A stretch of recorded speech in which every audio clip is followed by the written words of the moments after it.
Welcome to our channel. Today we how to cancel an account with Roblox, quick tutorial step by step clearly. To cancel your Roblox account, start by launching your web browser. Navigate to the official Roblox website. Log into your account using your credentials. Once logged in, locate the gear icon in the upper right corner. Click the gear icon to access the account settings menu. From the drop-down menu, select Settings. Now, look for the Privacy tab within the settings. Scroll down to find the option labeled Delete My Account. Click on Delete My Account to proceed. You will be prompted to enter your account password for verification. After entering your password, confirm your choice to delete the account. Once confirmed, Roblox will process your request. Keep in mind that this action is permanent and cannot be undone. You will receive a confirmation email regarding the deletion. Check your email for further instructions or confirmation details. After confirmation, your account will be officially cancelled.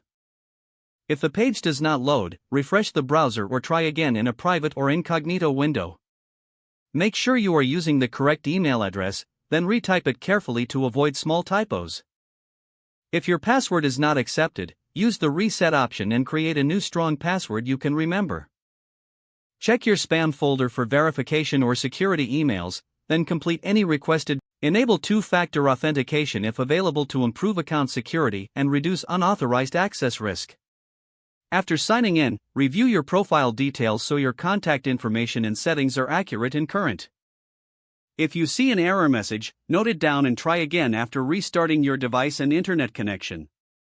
Log out when you finish, especially on shared devices, to keep your account and payment information secure. If the page does not load, refresh the browser or try again in a private or incognito window. Make sure you are using the correct email address, then retype it carefully to avoid small typos. If your password is not accepted, use the reset option and create a new strong password you can remember. Check your spam folder for verification or security emails, then complete any requested confirmation steps. Enable two-factor authentication if available to improve account security and reduce unauthorized access risk. After signing in, review your profile details so your contact information and settings are accurate and current. Don't forget to like this video and subscribe to our channel for more step-by-step tech guides.